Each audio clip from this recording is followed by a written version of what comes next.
ẹ jẹ́ bá wa subscribe sórí YouTube Mighty Channel TV yín. òun lọ́láya ló dàbí Musa o òun lọ́láya ló dàbí Musa ajé ádámà ọmọ Abdullahi o òun lọ́láya ló dàbí Musa òun lọ́láya ló dàbí Musa òun lọ́láya ló dàbí Musa ajé ádámà ọmọ Abdullahi òun lọ́láya ló dàbí Musa. ẹlẹ́kejì lọ́wọ́ àti dédé bàbá káàjò kó ti wáyé ó ní ọ̀gá ọ̀sáré rìn rí agẹmọ́yó ọ̀gá ọ̀sáré rìn rí agẹmọ́yó èwòrò tí ń sáré kọ́lá wọ̀tọ́gà o ọ̀sáré rìn agẹmọ́ ọ̀gá ọ̀sáré rìn agẹmọ́yó ọ̀gá ọ̀sáré rìn agẹmọ́yó èwòrò tí ń sáré kọ́lá wọ̀tọ́gà ọ̀gá ọ̀sáré gbogbo gbèsè ayé ehoro púrú ó ti lọ ìsìn pánà ni ọ̀gá ó sì máa lọ gíní ọ̀gá ọ̀sáré ní àgẹ̀mọ́yé ọ̀gá ọ̀sáré ní àgẹ̀mọ́yé èrò tí ń sáré láwọ̀ tó dà ọ̀gá ọ̀sáré ní àgẹ̀mọ́yé. òun ló ṣe déédéé tí bàbá wa Sẹ́ríkí Màlàmí ẹni bá máa bàbá Sẹ́ríkí Màlàmí wọn ò fa nǹkan kan níjọ wọn ti dé láyé gbogbo ẹ̀ mọ́ wá bá wọn ni ojú ìjẹni Ọlọ́run kan ni o kì í ṣe kọ́ rọrùn bẹ́ẹ̀ o.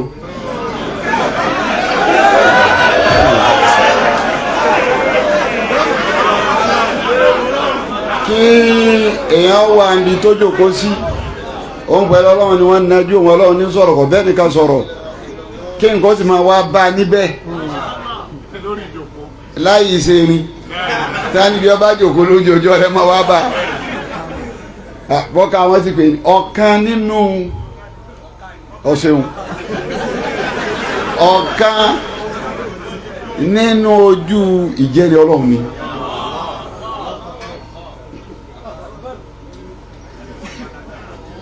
bí tẹ́ bá wo ayé lónìí ìmọ̀ pọ̀ gan ìmọ̀ ti pọ̀ gan àti bàbá ṣe kàwé ni àti bàbá ṣe ẹ̀dá mi ni ẹ̀dá látara ni Ọlọ́run ṣe wọ́n ní àmì nílùú yìí ó sì fún wọn ní tí wọ́n fi lò ó nínú mímọ́ àmọ́ gbogbo owó ṣe tó ní ìgbà fífọ̀ wọn ìgbà tún fẹ́fọ̀ wọn Ọlọ́run fi ràn wọ́n lọ́wọ́ àfáà mélòó ní bẹ́ńjọ́ náà àfáà tó ti wà ń jọ náà èyí tó yé àwọn lọ́làjú wọn òye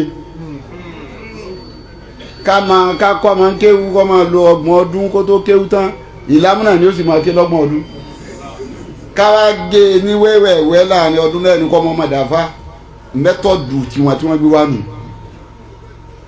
náà lónìí ìmọ̀ ti wá pọ̀ iṣẹ́ tó ṣe kó tó báwo eléyìí hù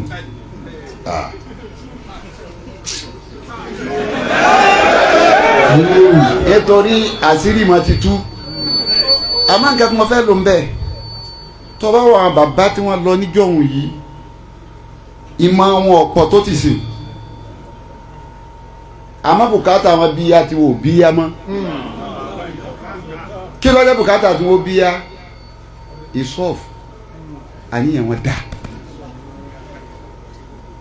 àníyàn wọn má ọjẹ́ wọn bá tí wọ́n ṣe kọ́ lọ́wọ́ tẹ́wọ́ gbà lọ́wọ́ wọn Ọlọ́run tẹ́wọ́ gbà sẹ́ wọn ibi àníyàn wọn lèyàn ti lè jábọ́ ibi àníyàn yẹn lèyàn ti lè lọ tá a bá wo bàbá wa ní ìsìn Sẹ́ríkí Màlàmí ó rí i pé Ọlọ́run fi ìgbẹ̀yìn ayé wọn yìí tó àṣírí àníyàn wọn. ó ní máa ń fàṣà. bàbá yín bá àṣà akínfàrù náà lù náà wàlá akínfàṣà àṣìlámù náà dẹ̀mí náà. wàlá akínfàṣà àṣìlámù náà dẹ̀mí náà. àníyàn tí ó wà fún bàbá lérí pé ìtọ́lọ́run bá ṣe ló ṣe ìsìn ní wàgbọ́ aláàgbò ṣiṣẹ́ ọlọ́run sì wọ ó sì sún wọn kẹrẹ pé àníṣẹ́ ó ní tán lu yìí ò ní kú sí pé ọmọ kí wà lẹ́ ajé àgbà nìkan sì ní kú sí pé ìmáàmù àlẹ́ àgbà nìkan ẹnjẹ́ ọba wádìí lọ́wọ́ ṣe wọ́n wá pẹ̀lú pé sẹ́ríkì Màlámídé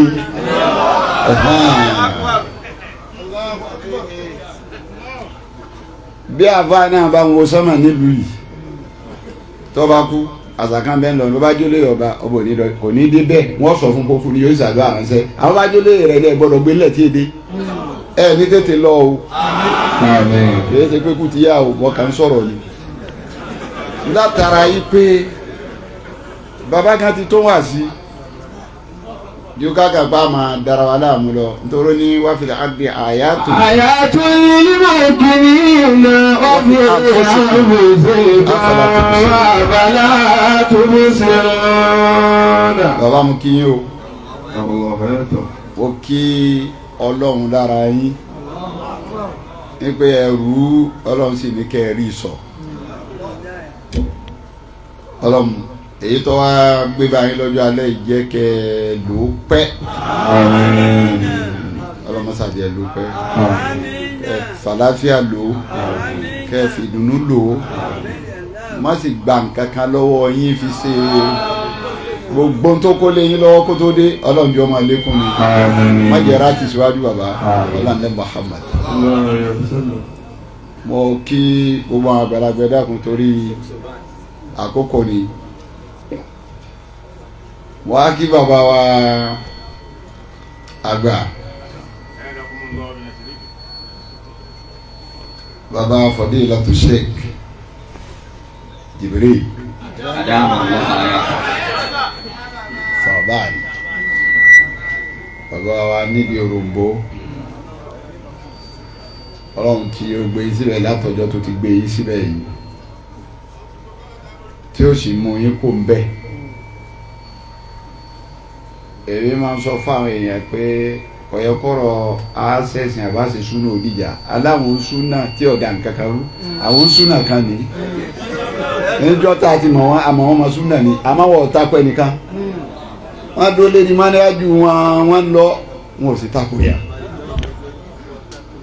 gbogbo ọ̀ tó sì yẹ wọ́n fáwọn àgbàlagbà ń lu yìí ni wọ́n fún wọn wọn ò sọ pé tí wọ́n gbé dání wọn ò dáa wọ́n jẹ́ kí píìsì ọ wà ìtọ́lọ́n sínú wọn ò rí ṣe láyé wọn rí ṣe ìtajà ti wà àwọn ọmọ kéwù ti wà rẹpẹtẹ ẹ̀yìnmá yé irú wọn láwọn ọmọ wọn àwọn ọmọ wọn wọ́n tẹ̀ lò ní ìjọba tẹ̀lé àyàfọ́ àdọ́tò ìṣọ̀búrò aláya ní ìṣẹ̀ ọmọ pé náà àwọn iṣẹ́ bàbá mi wọ́n sì ń lọ wọn jẹ́jẹ́ ọlọ́run tó pọ́n yín lé ó fi mà pọ́n yín lé ó fẹ̀sì pọ́n yín lé ọlọ́run mọ́jà tètè mọ èyí báyìí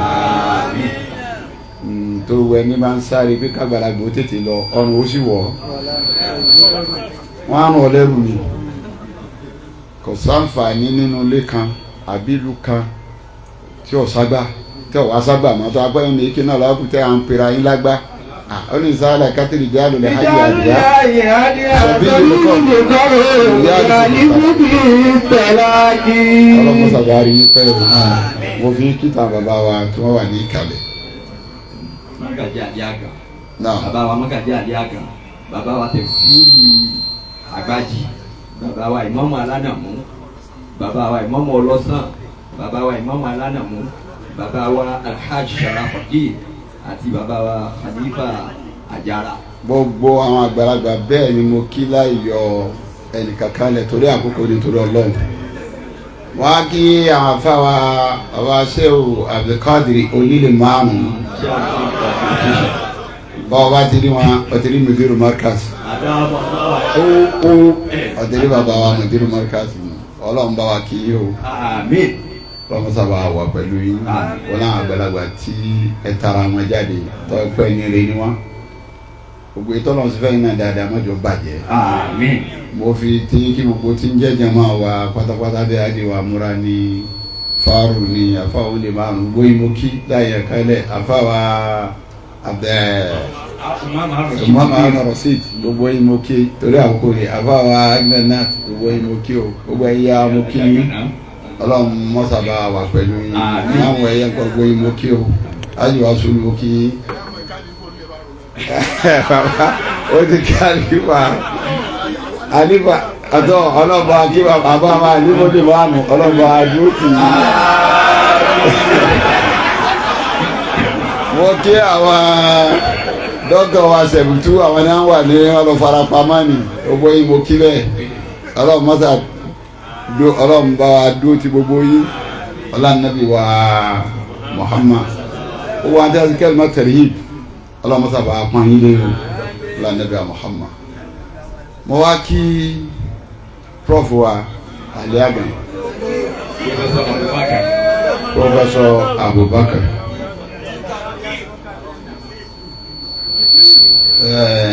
ọba tí ó fi yọrí iṣẹ́ bàbá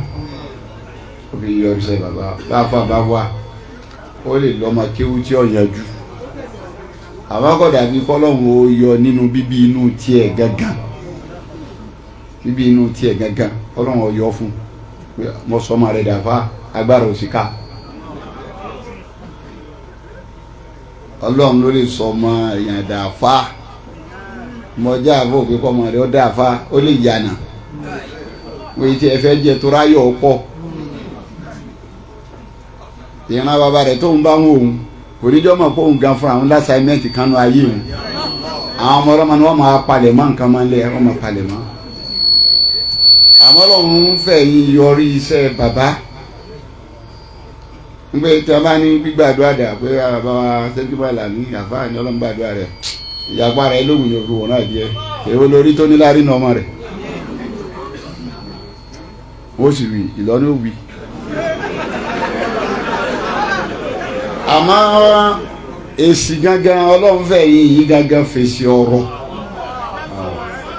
ipe gbogbo àníyàn tí bàbá sẹ́kíbàlà mi ní sí bàbá wa Lájí Àgbà wọ́rọ̀hábà àníyàn dáadáa tí wọ́n ní ìdímọ̀ tí wọ́n ṣe wọ́kẹ́ àgbàlagbà fún bàbá wa Lájí Àgbà ọ hàn pé ìdímọ̀ wọ́n ṣe tọkàntọkàn ni lọ́jọ́ fún àwọn náà ronú yín o nítorí pé ẹni bá ma òṣùlùbọ̀ Ọlọ́run tó bá dẹ̀ gbọ́ alukurani yìí pọ́ǹtì méjì kan bẹ tọ́lọ̀ mú wa tọ́ ma yìí pé pọ́ǹtì nǹkan tọ́lọ̀ nípọ̀ àmọ́ àpé méjèèjì wọn ò yí sí lọ́dọ̀ Ọlọ́run níjọ́ tó wà nídọ̀ ọmọ Mùgírà tí ń sakọ sáà nẹ́bì tí ń fìtínà rẹ̀ ọ̀rọ̀ méjì náà lọ́n sọ sármi orí bẹ́ẹ̀ ni ọlọ́ọ̀lá tó wà ìdá ọlọ́ni dámidáwà nídọ̀ ọmọ Mùgírà ọ̀hún wájà alikúlà Malam tàlákìtù àhídá.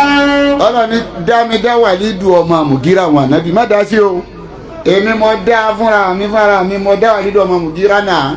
wájà alikúlà mọ́mọ́dọ̀dá. ìtọ́nà nípọ̀ kí ló dé tó wá jẹ́ pé ọmọ gidi àtowó ló fi ṣèlégún fún àdúgbò ọmọ Mùgírà pé mo sì máa wá láìmoore òun mo fún ní máa yá mọ́mọ́dọ̀dá. owó tí ò lálà. wà banina suuda. banina suuda ọmọ tí ọmọ àbọ̀ tí wọ́n mọ̀ nàgà pé ta ló bí eléyìí kìí sọ ọmọ sá èèyàn lè bímọ àní kò bí olú ọmọ kódà ó lè mọ́ pọ̀ so bí Ọlọ́run bá ti ṣe bẹ́ẹ̀ fún yàn ó ṣàpọ́nlé bàbá mi ni bẹ́ẹ̀ lọ́lọ́run ṣe Professor Abubakar Aliagan ó fi wọ́n ṣàpọ́nlé bàbá wa Seriki Malami kan tó wá dóbẹ̀ o dókítà tó ń bẹ́ nọmọ bàbá tó jóbìnrin o tábìlì mọ̀ pé Ọlọ́run ṣe dáadáa fún bàbá gbogbo yín tọ́lọ́run fi gbàdúrà bàbá Ọlọ́run má jẹ́ bàbá ó rántí síwájú lára ẹni kankan pẹ̀lú Ọlọ́run má jẹ́ bàbá ó rántí síwájú má tètè mú wọn kó àyíwá ní tètè kó ń bẹ̀ wọn Ọlọ́run má jẹ́ aṣíwájú wọn lọ Ọlọ́run má jẹ́ aṣíwájú wọn lọ Ọlọ́run má jẹ́ aṣíwájú wọn lọ ọlá títóbi Ọlọ́run ọlá àjẹkàn rẹ̀ wọ́n fi kíkí tí kí bàbá wa Dr. Olóhùn Òyìn bàbá wa Dr.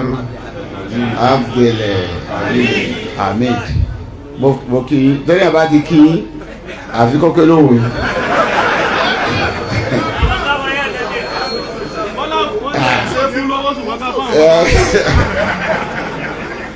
àfi kí ó kó kí olówó yìí ọlọ́run bọ́bá kí ẹ̀yin méjèèjì. ẹnìkan jọ ká rìpọ́ọ̀tù wọ̀ fún mi pé ṣéwù bàbá olówó yìí àti àlẹ́àgà yìí mo ní kí ló ṣẹlẹ̀ wà mo ní a nídìí wọn náà ìlú tí ọba ti lọ́lọ́pàá ìbàjẹ́ ọ̀pọ̀.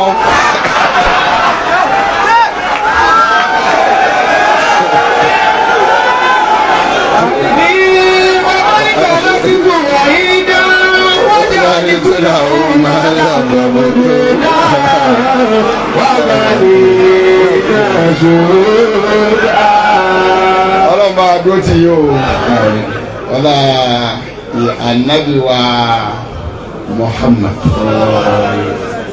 ọba tó fi bàbá pọ́n yín lé ó fẹ́ yín náà pọ́n bàbá lé ọ̀ka kan ọ̀tá kò ká ń bẹ̀ oyè tí wọ́n fún bàbá ẹ̀yin wọ́n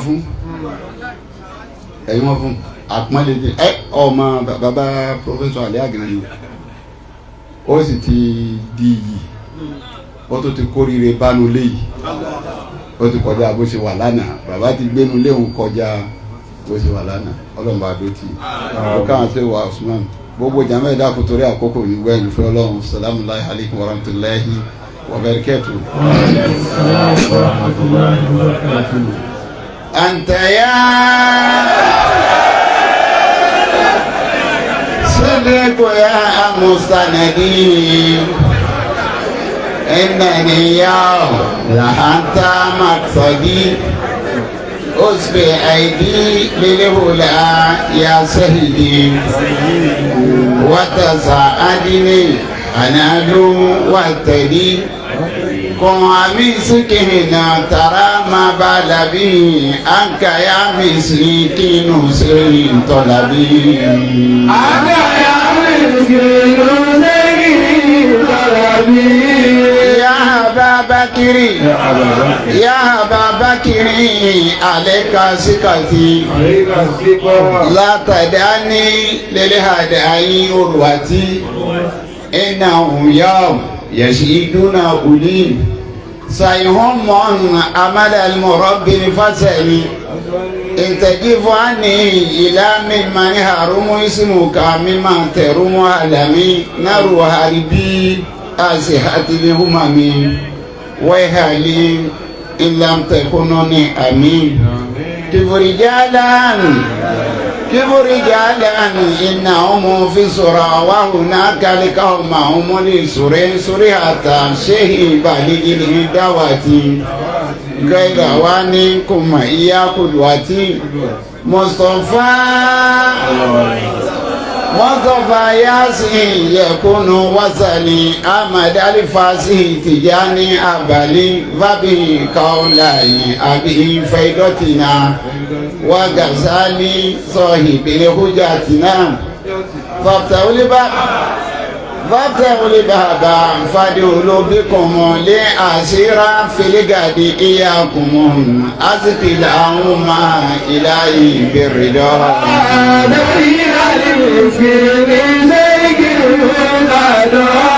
وكذا فاروقنا يا ربنا مع ألوري آدم لأسواتنا مع ألوري آدم لأسواتنا وسلام الله دوما سرمدا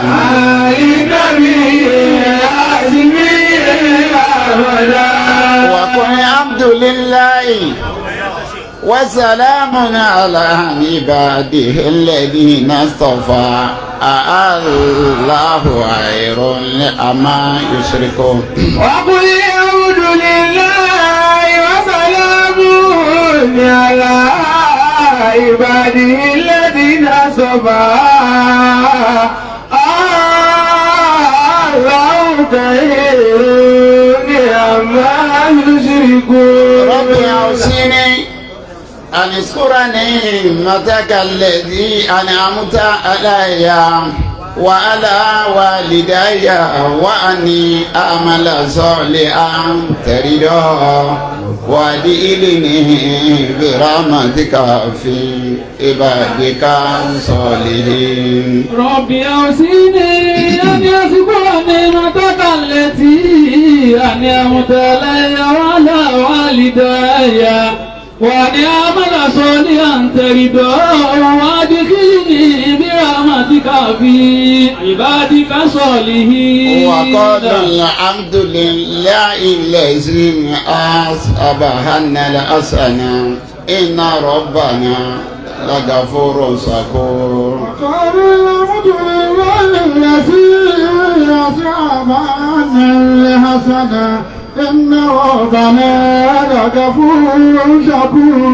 وقل ربي أدعني مجالا صديقي وأرجني مخرج صديق واجعل لي من لدنك سلطانا نصيرا. وقل ربي أدعني مدخل صدق وأخرجني مخرج صدق واجعل لي من لدنك سلطانا نصيرا. لك الحمد الحمد يا سيد والمجد والعلا تبارك تؤتي من تشاء وتمنع تبارك تؤتي من تشاء وتمنع. لك الحمد يا سيد والمجد والعلا تبارك تؤتي من تشاء وتمنع تبارك تؤتي من تشاء وتمنع. ọ̀jọ̀gbọ́n ká mo kí gbogbo àjọmọ́ wa fáàrù àfàwà múra dr àṣẹ̀bùtú àfẹ́wé ilé ìwòrògbò ìmọ̀ kí n bẹ̀. ó ní ìyá sàlùjù ó ní wọ ọlọ́run kiri ọlọ́run ọba ní ọpẹ́ ṣe ọlọ́run ọba ọba ọlọ́rẹ̀ ẹ̀ta tí tani lọ́rẹ̀ ọba tí dáni lọ́lá ọlọ́run ọba ọba gíga òun lọ́lọ́ rẹ̀ ń ta lọ́dọ̀ òun lọ́lọ́lá lọ́dọ̀ òun ló di gíga lọ́dọ̀ mẹ́tẹ̀ẹ̀ta ni ọwọ́ lọ lọ́wọ́ kọ̀ wá jọra wọn èèyàn lè jà láyé kọ́ máa jẹ ti àlíyà ọlọ́run ló ní mẹ́tẹ̀ẹ̀ta yìí lọ́dọ̀ ọlọ́run ọba tóun sọ̀rọ̀ rẹ̀ ní tabaraka tuti máa ń tẹ̀sà wíwà tẹ̀lé tabaraka tuti. ó ní ọlọ́run tóun sọ yìí tuti máa ń tẹ̀sà ẹni bá wù ní fún wàtẹ́mùnáwó máa tẹ̀sà ẹni bá tún wà hánà fún wa ní fún ọ ọba tó fẹ́ yín la bá yín dúpẹ́ fún o. gẹ́gẹ́ bí wáàsí mi níṣẹ́jú díẹ̀ èmi máa fẹ́ kọ́rọ̀ mi ó ní tọ́píìkì wáàsí òní. Bayanu ọlọ́ni alẹ́kọ̀ọ́ bí dìní àti. lákọ̀ oyè jẹ́nu Islam a ti mọ alágbájá pẹ̀lú kọ yìí wọ́n wá fún un ní lákọ̀bù mi wọ́n wá bàbá wa àgbà yìí pé Imam Ali Adam Shehu Yakub àmọ́ èyí tọ́lọ̀ ń pè wọ́n ní ìsinmi pé sẹ́ríkì máa nà ní lákọ̀bù nù tọ́ nínú ẹ̀sìn ojú wo lẹ́sìn wá fi wò ó tọ́lá àwọn pòfẹ́sọ̀ yìí.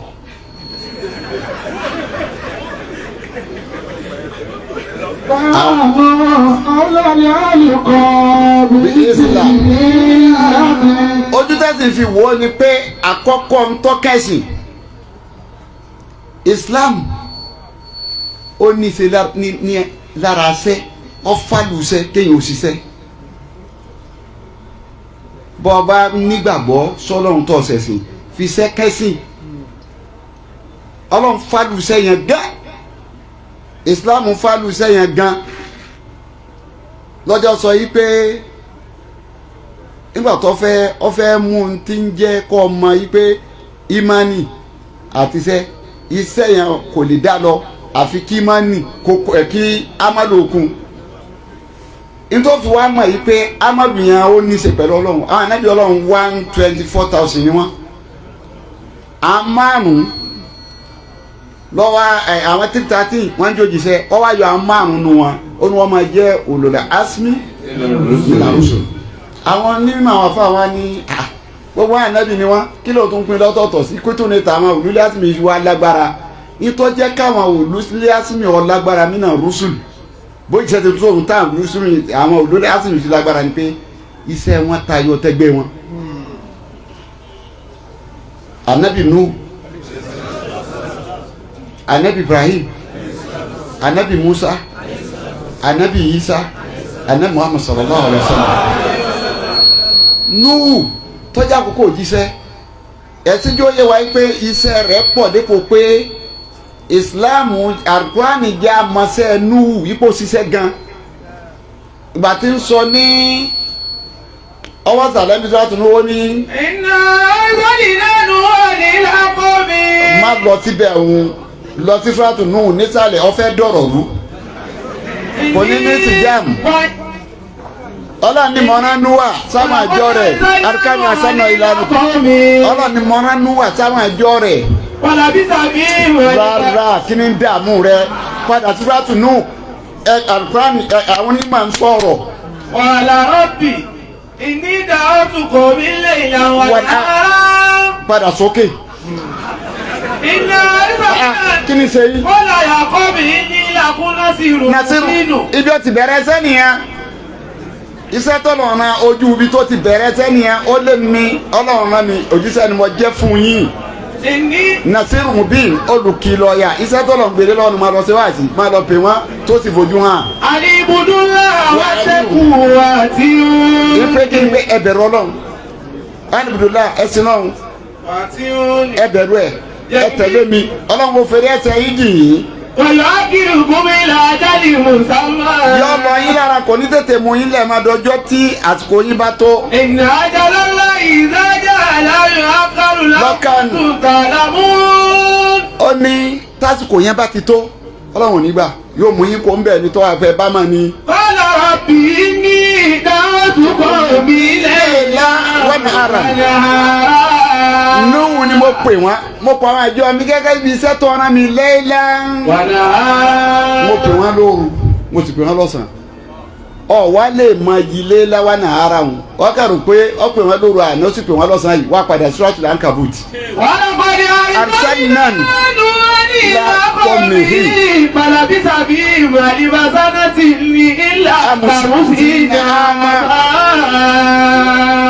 ọlọ́ni anánúwì ara níṣẹ́ sáwọn àjọ rẹ̀ àní ọlọ́jíṣẹ́ ń bẹ̀. pàlàbísàbí ìmọ̀lìbàsánátì ní. pàlàbísàfin ọwọ́ á lò lọ́dọ̀ àwọn àjọ yìí fífi wọn ṣiṣẹ́ nílé láńwánà ara alifan 1000 years. ìlà àkàmútì ní àmà. ọlọ́ni 50 years péré ló di iṣẹ́ téèyàn ti fún 1000 years. ó yẹ kó jẹ́ olùlé asimi mina rusu bọ́bá kò lọ́dọ̀ nù ọ padà sọ́dọ̀ Ibrahima ojú iṣẹ́ ta nabi Ibrahim. wàá ní Ibrahim ìmúlùkọ́ ìdàbílẹ̀ ìrètí wà Ismailu. Rabbana taqabbal minna innaka anta sami'ul ojú iṣẹ́ ti Ibrahim ní ọ̀parẹ́ dòní tá ń lọ sí ni ojú iṣẹ́ rẹ̀ nìyẹn bọ́bá kò lọ́dọ̀ anabi Ibrahim ọ padà sọ́dọ̀ Musa ojú iṣẹ́ Musa lọ Suratul Qasas ọlọ́njọ́ yẹ wá pé Musa mọ̀ràn ṣẹ́ ó ní wọ̀ Musa. Inna Fir'auna al-Aridi. ó ní Fir'auna yẹn ga lórí ilẹ̀. Waja'ala Asiya muda'ifatan minhu. Àmọ́sẹ́ mo fẹ́ kọ́ ọ lọ bá mi ṣe. Ìṣó. Sábìrì àbúrò àwọn ẹ̀sọ́ yìí níta ìṣòro sára ẹ̀dùnsì ní náà lórí ìdù.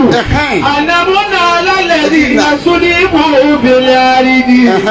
Wàlẹ̀dí àdáwò àyíkàtà wàlẹ̀dí àdáwò olùwárìsì. Ọlọ́run ní sẹ́kí mo fẹ́ kí wọ́n mú sọ bá mi ṣe nu.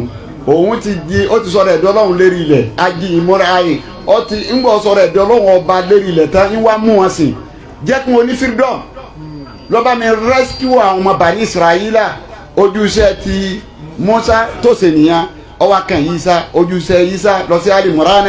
والرسول إلى بني إسرائيل أني قد جئتكم بآيات من ربكم أني أخلق لكم من الطين كآيات الطير فأنفخ فيه فيكون طيرا بإذن الله وأبرئ الأكمى والأبرص وأحيي الموتى بإذن الله وأنبئكم بما تأكلون وما تتكئون في بيوتكم إن في ذلك لآية لكم إن كنتم ojúṣe ti Isa òun ni yí pé mẹ́sìn la fi ran ẹ̀tẹ́ pọ̀ wá lọ wọ àwọn ọmọ bani Israẹla sàn àìsàn pọ̀ àrùn pọ̀ Musa lọ bá mi kó wọn lọ má jẹ́ wọn ó kó àkùnrin mọ́ bígbà tẹ̀ ń bó la wa kọ́nà wọn wá gbé tó gbé COVID-19 kòkòrò kọ́ wá gbódìdí ẹnìkan lọ rescue wọn iṣẹ́ kọ́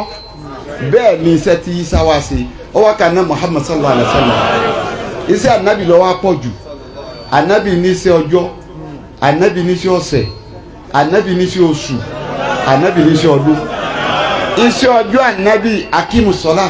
لدلوك الشمس إلى الليل وقرآن البدر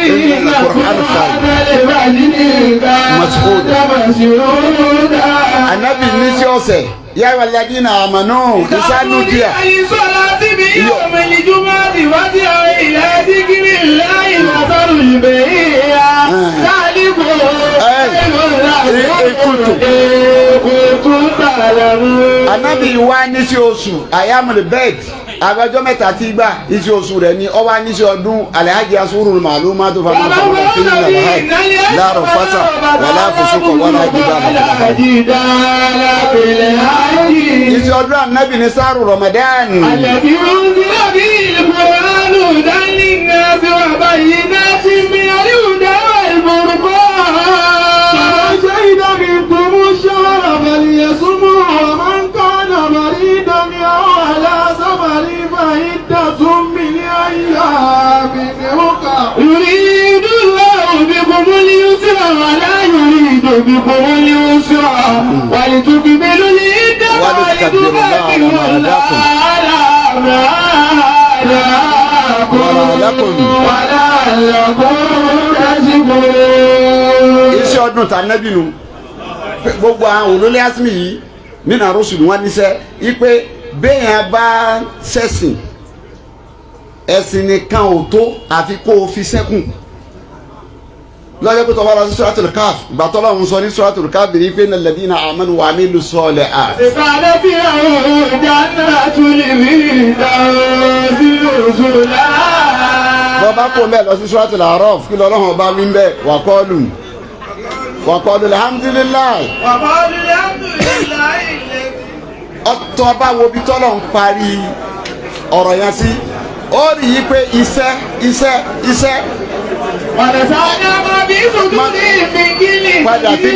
padà sí bẹ̀rẹ̀ wà kọ́ọ̀lù kìíní kan ló bí kọ́ọ̀lù.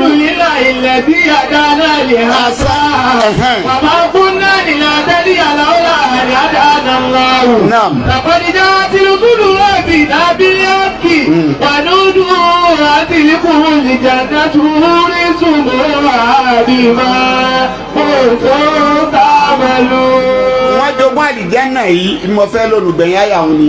Ọlọ́run ní wo ọ̀rọ̀ àlìjánà yìí lọ́fẹ̀ẹ́ o. Bíi kéèyàn máa sọ pé bàbá wa Sẹ́ríkì Màdàmí ọdún Sẹ́ríkì Màdàmí lọ́fẹ̀ẹ́. Ọlọ́run àlìjánà táwọn àlìjánà rí wọn. Orísun àbí máa kó tó tá a máa lò. Orísun mọ́ bí máa kó tó tá a máa lò. Pẹ̀lú iṣẹ́ tí wọ́n ṣe ni. Iṣẹ́ tẹ̀lé ayé máa dẹ́ máa ń ṣe wọn. Ó ní iye ọjọ́ tí ó pè. Sàrà tó ń ṣe wọn ló kà lọ́dọ̀ Ọlọ́run. Tọ́lọ́run ni yes sàrà rẹ pé lónìí. Gbogbo yìí tó bá ń ṣe lẹ́rìn náà fúlàní. Dáadáa rẹ pé lónìí. Lọ́dọ̀ wa ẹ̀sìn rẹ pé lónìí. Ẹ wo tí èèyàn bá ní ṣàbòsí láti mọ́sáàsì jimá jọ̀hún mọ́sáàsì jimá tó ní gan-an ọmọ ayọ̀dún tọ́jà ní ìsìn tí wọ́n kọ́ àṣọ̀gbà wọn nínú fẹ́ tiẹ̀ o tí wọ́n kọ́ láti mọ́sálásí jimá jọ́hún iṣẹ́ tínú wá sí láyé kó pèpè sọ́jú ọ̀nà ọlọ́run tí Musa wá ṣe tí Isa wá ṣe tí anabi Muhammad ṣe tí Ibrahim ṣe iṣẹ́ àwọn ni bàbá wa àlẹ́ àgàn ti wá gbé dání láti bá a nì ní mọ́sálásí jimá tí wọ́n ti máa ṣe wá sí kódà wọ́n kírun tán ọ̀ngárùkú ó tún dìde kìí ṣe pé wọ́n dúró bàbá yìí tún sọ̀rọ̀ ọlọ́run ọba rẹ̀ lọ nígbà tí ìlú ìdàgbà pé ibi tí òfin mi sì ń tó ní máa ṣe yìí òun ní máa ṣe ní kó ń bẹ̀ o wọ́n sì ń ṣe pẹ̀lú pé láàánú rí ìdùnmí kò mọ́ ń jẹ̀ sá àánú wọn ò fi wá kankan wọn kàn bá tiwọn lọ náà ni àwọn ọmọ ìgbọ́rọ̀ ọlọ́run tọ́lá ń sọ pé kò lè má lù padà aláwọ̀ amádàkùn pàtàkì ọdún ilá alìmọ̀lẹ́gẹ́bì alìmọ̀lẹ́gẹ́bì wá sáádà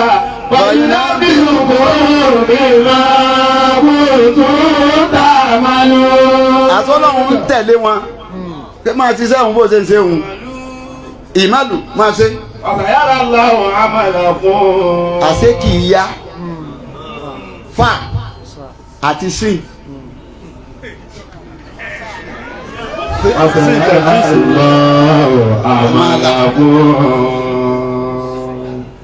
fà àti sí àṣé kì í yá ọmọ ṣe ń so ni o kìí ṣe pẹ́sẹ̀kẹsẹ̀ tó bá ti ṣe náà ni wọ́n kájọ rẹ̀ fún ọ fọ́sàyára láhùn àmàlà fún tó bá ṣiṣẹ́ ẹ̀ pẹ̀lú àmì ẹ̀tọ́ dá wọ́n fẹ́ yá tèmi ọlọ́run ìwà wúwo ẹ̀ wà gbójú sí i pé á Imam Ali Agan ó sì gbìyànjú o wàá tún lò àwọn òjíṣẹ́ mi náà jẹ́rìí sí wal mu'minun àwọn mùmí náà jẹ́rìí sí pàtàkì ọdún náà Ila alimul ghaibi was shahada. alimul ghaibi was shahada. àti rọ̀ṣúlù àti múmi ní ọ̀nà ta ló ní ma ká máa ń lẹ̀ yìí tọkọjá alẹ́ àfààní mi.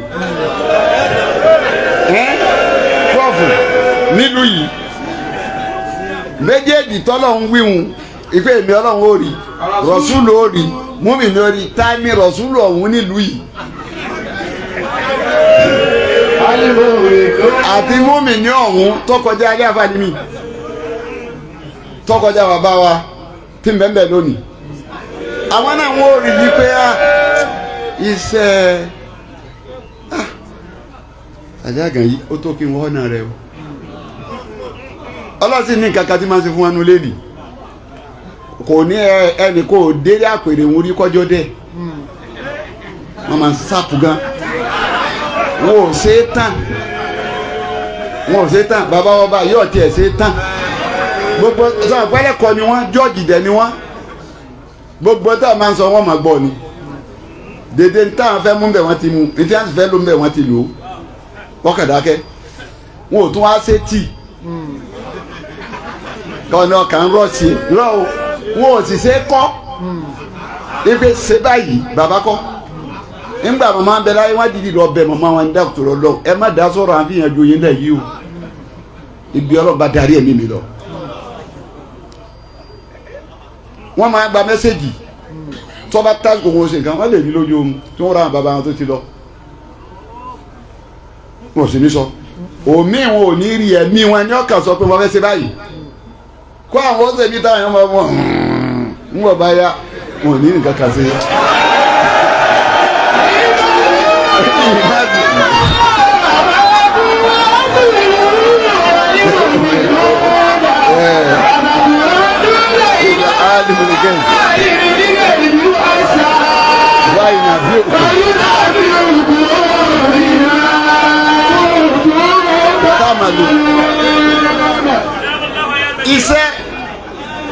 iṣẹ́ tí bàbá wa ṣe iṣẹ́ òun dàgbà lọ́dọ̀ Ọlọ́run torí wọ́n ṣe pẹ̀lú ẹ̀mí tọ́mọ́ wọn ò ṣe pẹ̀lú fáàrí àbí nítorí mo fẹ́ gbà nǹkan bẹ́ẹ̀ kódà mo tún rí nǹkan kan lára bàbá wa yìí tọ́ni táwọn ìlú máa ń rònú pé bàbá fún lóye torí pé yín súnmọ́ bá ní ìtọ́jà bàbá pọ̀ nìkan níyanjú bàbá tí kò mọ́ láti jímọ̀ rẹ̀ ńlọrọ̀ bóde ìlú bá jì sẹ́rẹ̀ tí gbogbo àwọn àyí máa jòkó bàbá ìlú àgàkọ́ tó bá jòkó wọn fẹ́ gba kéwù fún ọmọ tí wọ́n bá ti gba kéwù tán wọ́n gba kọ̀rọ̀ kan báyìí ńlọ rẹ̀ pé wọn wá kankan ká àmọ́ Ọlọ́run kì í jẹ́ èèyàn gbé Ọlọ́run èé jẹ́ èèyàn gbé Ọlọ́run wá pé á ń kí ọ ẹni tó sì tó kí ọ náà ní ìfisí ẹni pé kọ́ bá mi kí ọ nígbà tí wọn ọ̀ràn kan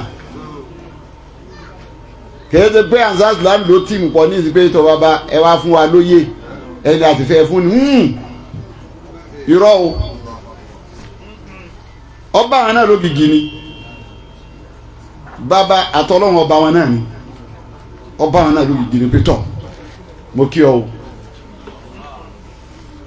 ìsẹ́ni nínú ẹ̀sìn islam fàlù sẹ́pọ̀ kọ́mọ́jọ́rọ̀ mímọ́ nìkan ọ̀rọ̀ ìmánì ọ̀rọ̀ ẹ̀sìn nìkan kò lè lọ bàbá alájẹ àgbà ní ìsàsí Ádámù ẹ̀dẹ́ aláàtàrà ni wọ́n bá wọn àfa pípọ̀ ńlẹ̀ yìí àwọn àfa pọ̀ kí wọ́n tó dé ńgbà wọn bí àwọn àfa náà ń bẹ àmọ́sẹ̀ wọn èèyàn ti pọ̀ ju tẹgbẹ́ wọn lọ ọ̀pọ̀ wọ́n ṣiṣẹ́ o ṣé o kà má dín ẹ̀dẹ́ aláàtàrà ṣé Ádámù wọ́n ṣiṣẹ́ o ó lè mọ̀ pé wọ́n ṣiṣẹ́ àti wọn náà bá ní ọ̀nà wọn ló wò pé báwọn lè ṣe la gbogbo ewu yìí já tẹ̀sí tún ṣẹ́kù iṣẹ́ yẹn pọ̀ lọ́wọ́ jẹ́ pé wọ́n kọ́ mọ́sáàsì wọn di fẹ́ẹ́ mọ́sáàsì jimá yìí bàbá wa fi wọ́n ó fún wọn lẹ́nu ọ̀nà kọ̀ọ̀kan àwọn èèyàn sọ fún bàbá pé kìí sàn méjì nìkan àfa àti wà lọ ẹkẹ fáwọn míì náà bàbá dé àwọn tí wọ́n bá bàbá mi ṣiṣẹ́ nu ẹ̀rọ kọ̀ mí bẹ̀ ni bàbá mi lọ́kọ̀ àwọn tó jìjọ ṣiṣẹ́ pẹ̀lú rẹ̀ nu ni mo dá padà bẹ́ẹ̀ ni wọ́n pe senate president former senate president ó wà ní gómìnà ńgbà náà bàbá ní kọ̀ọ̀kan ò ní rókọ ẹ̀ ń bẹ̀ ò ti ní rókọ tèmi náà ń bẹ̀ àwa ká ní abáwọn èèyàn rí inú fèètì ẹ̀ ní àwọn tó ní sẹ́nà láàdó kọ́ padà síbẹ̀.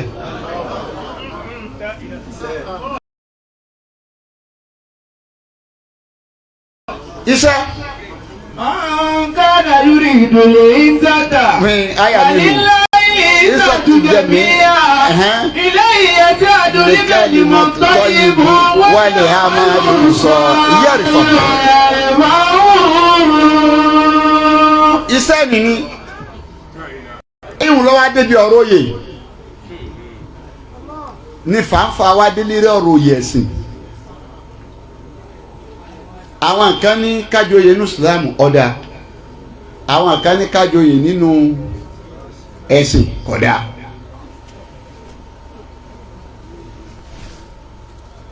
Itilaf tó wá dé yìí ti ń jẹ́ ìyapa ẹnu lára wọn yìí ìmọ̀ wá wá díẹ̀ kí ni tẹ́yìn gbẹ́sẹ̀ lé tẹ́ fi ní ọ̀dà o ẹ̀yin tẹ́ sì lọ́dà kí lẹ gbẹ́sẹ̀ lé àwọn tí wọ́n ní ọ̀dà kájọyè nínú ẹ̀sìn Al-Qur'ani yìí náà ni o ìkẹyọ̀ kan tí máa ń bà mí lẹ́rù nu o tí sì máa ń dá wàhálà tó dágbára alẹ́ pé àfi kí gbogbo ọ padà sídìí àgbọ́yé torí tí wọ́n ń sọ tó múdi wá fún tọ́ba mẹ́rin wá fún pé ọ̀nà ni ọ̀rọ̀ yá yà nù Kùránì èyí tó òun náà sọ pé àná náà kọ òun náà tún ráyà ẹni àwọn tí wọ́n ní kò dáa àwọn gbẹ́sẹ̀lé yí pé àwọn ráyà nínú Al-Qur'ani ní Suratul Hujurat kọ́ ó ní yájọ́ lẹ́bí iná àmọ́nù.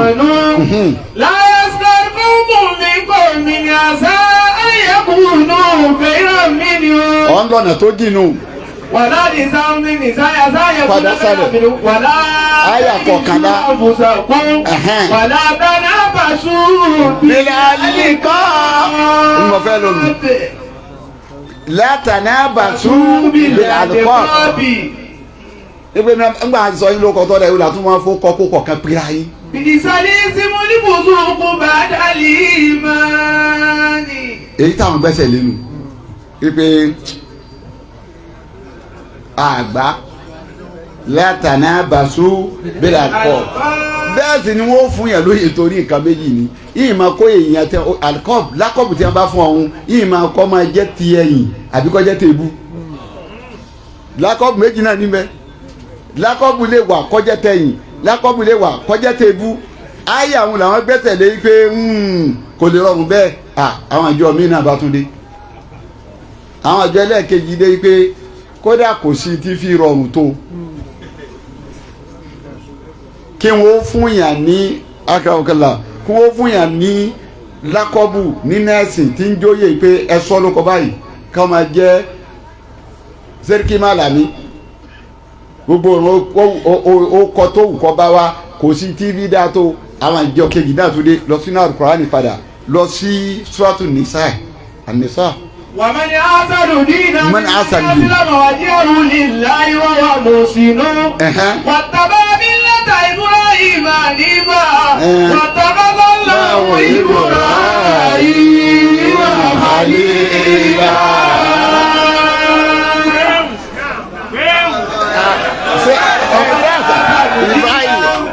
من أحسن دينا ممن أسلم وجهه لله وهو محسن واتبع ملة إبراهيم حنيفا واتخذ الله إبراهيم خليلا. ṣé bí àmọ̀gbá Ibrahim àlànà Ibrahim ń jẹ́ lákọ́bù rẹ̀ tọ́lọ̀ ń fún oyè rẹ̀ tó gbà lọ́dọ̀ Ọlọ́run ni pé wà á ta ìyá òyìnbó wá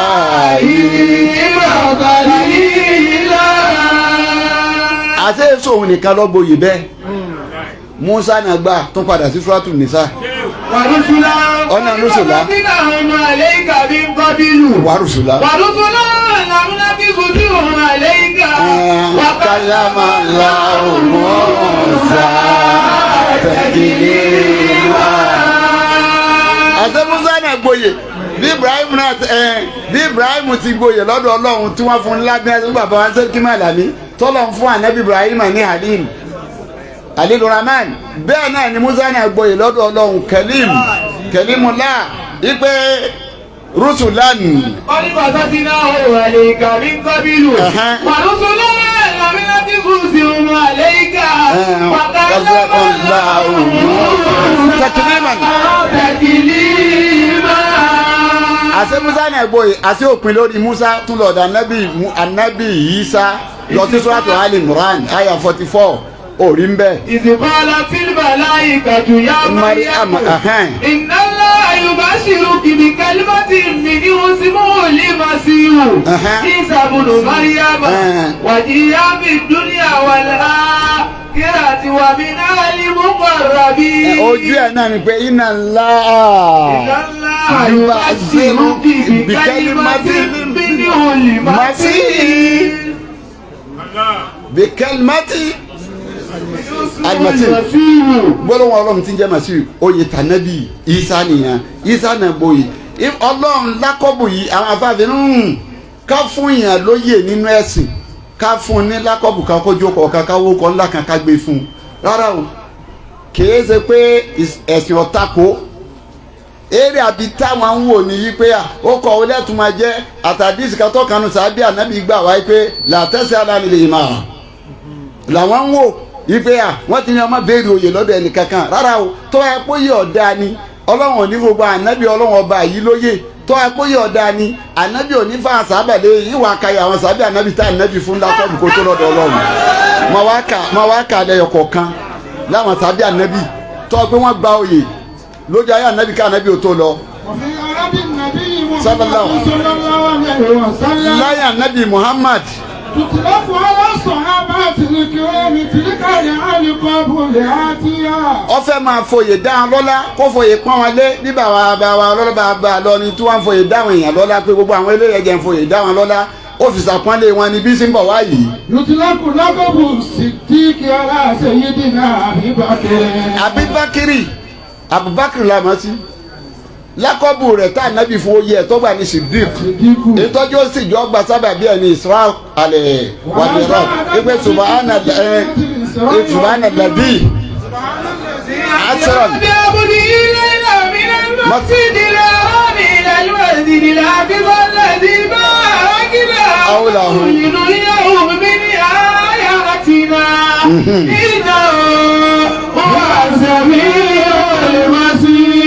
ìtọ́jú gboyè nìyẹn Abubakar ọgbà ànábì bọ́ òun ànábì wọn jọ túká mọ́sálásí sèfàájì tán ànábì lọ sùn wọ́n náà lọ sùn láàrin ẹ̀yìn ìṣá ìsásùbàkọ́ lọ sí Jerusalem láti Maka bá ànábì ṣe wá ń sọ fún oníṣọ̀dọ́tà ya Rasulullah òótọ́ lọ sọ òun farabalẹ̀ òótọ́ lọ sọ anabi ní ó tọ́ lòun sọ ó lóòótọ́ lọ sọ èwo ló mú wá rí ta gbárọ́ ń bẹ́ẹ̀ ìwọ́n tó wọlé àlùkánì wọ́n tà bárọ́ lọ́wọ́ àná ọlọ́ Jerusalem lọ́lọ́ ọ wà máa sọ pé irọ́ ni bẹ́ẹ̀ ni jọ́tà anabi sọ ń gbọ́ Ọlọ́run ti so ìdí ọmọ rẹ̀ Aisha fún mi ó lóòótọ́ lọ sọ Ọlọ́run tó bá rí bẹ́ẹ̀ Abubakar yìí ń lẹ́tọ̀ọ́ sí kó gboyè o Ọlọ́run ní alẹ́zì bisídìkì Ọlọ́run jaka anabi ni jẹ́ bisídìkì anabi ló dé pẹ̀lú òótọ́ ó dé pẹ̀lú alukurahani sọdáka bìí la Abubakar lọ́dọ̀ nítorí ẹ̀ máa yà ń wá ìgbè jẹ́ àbísídìkì wà sọdáka bìí ó dé pẹ̀lú òótọ́ anabi dé pẹ̀lú òótọ́ àmọ́ Abubakar yìí ó gbàgbọ́ ọwọ́ ń jẹ́ Abubakar àkọ́kọ́ yẹnu èso. wàtútìlẹ́kùn àlá sẹ́yìnlá Umar bin Khattab lákọ̀bù ní Fárúkì. bẹ́ẹ̀ ló fún Umar bin Khattab ní Fárúkì ẹni tí ó sòpìyà láàrin irọ́ àtótọ́. láàrin irọ́ àtótọ́ Umaru ó sòpìyà láàrin wọn Ọlọ́run ní kí wọ́n máa jẹ́ Fárúkù èso ń bẹ́ẹ̀. وستند إعلان لفظ الأذان للصلاة. sábàbù tiẹ̀ nu. وتطلق كلمة حارس النبي.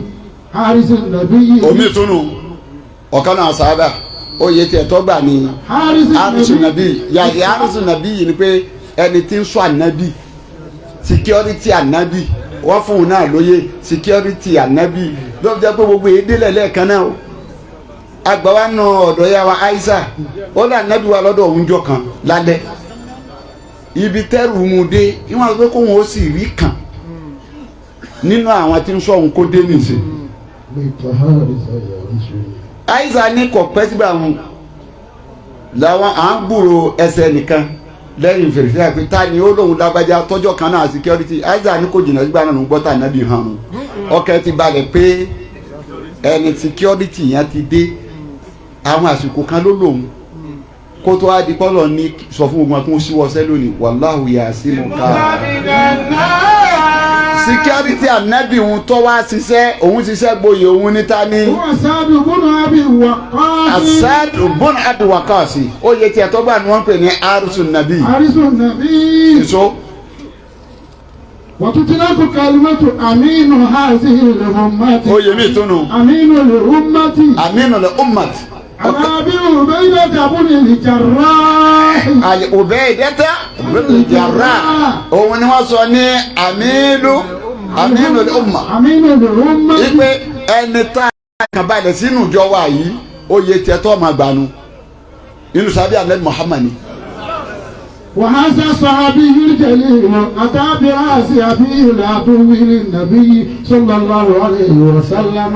ìtọ́pọ̀ lórí ẹ̀ àwọn akẹ́ni tó mú fún ní lákọ̀bù yẹn òun ni pé àwọn tó bí bá Ànábì ṣọ̀tá kò fẹ́ràn Ànábì bàbá rẹ̀ kò fẹ́ràn Ànábì ó wá di pé òótọ́ ló ń takò yìí ìmọ̀lẹ́ Ọlọ́run ló ń takò yìí gèfèrí ni ó sì bẹ orí ẹ orí ọ̀tá rẹ̀ yìí mo gbé wá Ànábì wa wò ìpèrè ta lọ́tà àwọn ó sì bàbá mi kò fẹ́ràn rẹ̀ ìwọ yìí Aminul Ummat Al-Qur'ani wá jẹ́rìí ẹ̀ kí Al-Qur'ani wá ń wí. ọba má ti lọ yín kánà àbá òkú Suratul Tawbah lèyí ń lọ Mujadala Suratul Mujadala lọ̀rọ̀ wọn ló ní sì jáàmù pẹ̀lú tiẹ̀ Mujadala ni ó ní í ṣe pẹ̀lú ọ̀rọ̀ rẹ̀ á padà wá fi ti Tawbah yẹn gbé lẹ́gbẹ̀ẹ́ ní orí kí ni ń wí bẹ́ẹ̀. لا تجد قوما يؤمنون بالله واليوم الآخر يوادون من عاد الله ورسوله ولو كانوا آباءهم lọ́kànù àbá ọ̀rọ̀ nǹkan àbọ̀ jẹ́ bàbá wọn ni. àwọn abúlé àwọn. tí máa ń bá nẹ́bí sọ̀tá wọn ní bá sọ̀rẹ́ níbẹ̀ láàárọ̀ lè máa rún yìí. kódà bí màmá rẹ̀ bá jí láàkì àmọ́ ní ìsìn tọ́ba ní ọ̀gbà tí mo dùn mọ́ ká yóò sì máa mi ìgbà tí yín náà mọ́. alákàánú. bí bàbá tó bí bá jí láìkí àwọn tó ní àyìn mùdírù mọ́ríkàsì ń yin fẹ́ràn rẹ̀ yóò nígbà tẹ̀ tí bá ń fẹ́ pẹ̀lú láìfi rẹ̀ bá mi èmi náà fẹ́ ti yín mọ́ àwọn kan gba kó bẹ́ẹ̀ lọ́dọ̀ ànábì ipò tó ń gbà tà ànábì ló fún un nímọ̀ ipò yẹn yìí tó ṣe ń sẹ́wọ̀n ni ní fi ń sọ fún wa yìí pé kò bá jẹ́ àbá àwọn. kó jẹ́ bàbá yín ni àwọn abúlé. àti kó jẹ́ àwọn ọmọ yín àwọn igi wà náà. àbọ́jọ́ máa ya yín àwọn àṣìrọ́tà wọn. àbọ́jẹ́ bí yín wùláyíkà. àwọn eléyìí. bàtàbà ní kùlùmí ìmánà kátàbà fi kùlùmí ìmánà ọlọ́run lèmi ni mo kọ tí ń jẹ́ ìgbàgbọ́ sínú ọkàn wọn ìgbàgbọ́ ohun tí wọ́n gbà mí gbọ́ wọ́n tara mi gbà nábì gbọ́ kò jẹ́ wọn rọ́mọ kò jẹ́ wọn rí baba kò jẹ́ wọn rẹ́bí kò jẹ́ wọn rí kankan. wà á yáda òun bí ayédàhùn akúnwápá pẹ̀lú ẹ̀mí ìyè látọ̀dọ̀ wa látọ̀dọ̀ àwọn ọlọ́run iṣẹ́ tó ṣe ìlànàbì fífún onílákọ́bù ni wá padà sí tó bá òun lọ́wọ́ àsopọ̀ mélòó yìí tó bá ní wá ọlọ́run á ní wà nábì bá mi sọ fún àwọn tó kù náà ẹ bá àkú bọ́bá jẹ́ àwọn bàbá yín ni àbáwọn ọmọ yín ni àbáwọn ọmọ ìyá yín ni àbáwọn ìyàwó yín ni àbáwọn mọ̀lẹ́bí yín ni àbó kàtẹ́ kójọ ni àbí bísínẹ́sì kàtẹ́ ń bẹ̀rù pé kọ́ má tu ká máa yín lọ́wọ́ ni àbílẹ̀ kàtẹ́ kọ́tọ̀ jẹ́ lé gidi ní ìjọ yín lójú ni lẹ́yìn tó ń rìn nínú ìwà rọ̀ṣù kí ni wá wù yín ju èmi ọlọ́run àtòjíṣẹ́ mi ìyá ànábì yìí lọ. ọ̀jà ní bí sẹ́bìlì yìí. ó wù yín ju kẹ́ bá ànábì lọ sógun lọ. ọ̀tá àgbàṣú. ọlọ́run ẹ máa ṣe bẹ́ẹ̀ fi ṣe òun náà. àtá. ẹ máa bá bò wá ẹ máa bá bò wá. àtàyà ní ọlọ́run ní amúrí. tẹ́mi ọlọ́run ló fi dé pẹ̀lú ọ̀rọ̀ mi. ọlọ́run láyà àdìlì náà bá yí bá àdìlì. ọlọ́run láyà àdìlì kó mọ̀ fàtìkì ń jáde pé oyè tá ànábì fún iṣẹ́ tó ṣe tó fi gboyè nìyẹn tó bá kó lọ́dọ̀ rẹ̀ bẹ́ẹ̀ nínú àwọn sàbí ànábì tí wọ́n gboyè. ọ̀tùnúkọ́ aláwọ̀ báyìí ń bùnú káàbí sayyidil mursalin. bùnú káàb òun náà lóye lọ́dọ̀ ànábì Muhammad. lùkìbà sayyidil muslimina. oyè tiẹ̀ nu. sayyidil muslimin ànábì ló fún lóye yẹn kó wọ́n máa já síwájú àwọn mùsùlùmí látòní lọ. Ubayy ibn Ka'b. وكذلك لقب حذيفة بن اليمان. Huzaifa bun Yamani òun náà gboyè bí àbáwá yìí ṣe gboyè lọ́dọ̀ ànábì. بصاحب سر رسول الله صلى الله عليه وسلم. oyè tó ń gbà ní sírù Rasulullah adásírí ànábì nu. صاحب سر رسول sọ́yìnbó sírù Rasulullah ibi adásírí ànábì ẹni tí ànábì máa ń fi àṣírí sí lọ́wọ́ tí ò ní tù nìyẹn oyè tí ẹ̀ tọ́ bá nù. ولقب معاوية. ó fún Muawiya náà lóye. بكاتب الوحي. kátìbìlì wáyé gbogbo wáyé tí ń sọ̀kalẹ̀ ń kátìbìlì wáyé oyè tí ẹ̀tọ́ gbà nìyẹn. مصعب بن عمير. bùnú wùmẹ́yìn náà gbóyè. لقب بحامل لواء المسلمين. àmìlì wáyé ní mùsùlùmí ó kó oyè tí ẹ̀tọ́ gbà nù.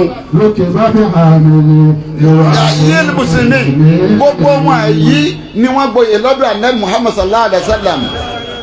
bẹ́ẹ̀ ni ọ̀kan náà àwọn sahaba òun gbóyè ansọ́là òun gbóyè tiẹ̀ tọ́ba lọ sọ́dọ̀ ansọ́là oyè náà lápè àmọ́ ansọ́là tí mo fẹ́ lọ́bẹ̀ oyè tiẹ̀ tó gbà wọn náà Muhammad jòkó sallallahu alaihi wasallam ọ̀kan náà Yahudi wá bá ànábì ìwọ̀n sọ fún ànábì Muhammad yìí pé ọ̀ya àwà lọ́dọ̀ ọ̀hún kí ni tí akẹ́tẹ́ wọn tí wọ́n máa ń déwù ọ̀dà padà fóun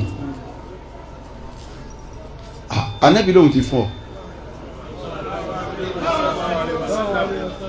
òun sì jókòó ta ànábì ló wá ń sọ yí pé olùwàláyà ànábì ti fọ́ ànábì ló ṣe máa bú aláìlẹ́ni tí ó sojú rẹ̀ olùwọ̀tọ̀ gba ọ̀rọ̀ ọlọ́wọ́n bá wa ta àbárọ̀ ń bẹ́ lọ́wọ́ torí pé wọ́n gba ìdà bí àwà lọ́bí èèyàn láwọ̀ àbárọ̀ ń bẹ́ ànábì ní sọ wá rí jẹ́rìí tó jẹ́rìí lónìí yìí nínú ẹ̀sìn wọ́n ní ọkùnrin méjì nínú sẹ̀ríà. ṣahadatuka ta'dilu shahadata rajulayn. ó ṣe déédéé ẹ̀rí tí ẹnìkan yìí tó bá jẹ́ ó ṣe déédéé ẹ̀rí tọkùnrin méjì ó jẹ́ nínú Islam.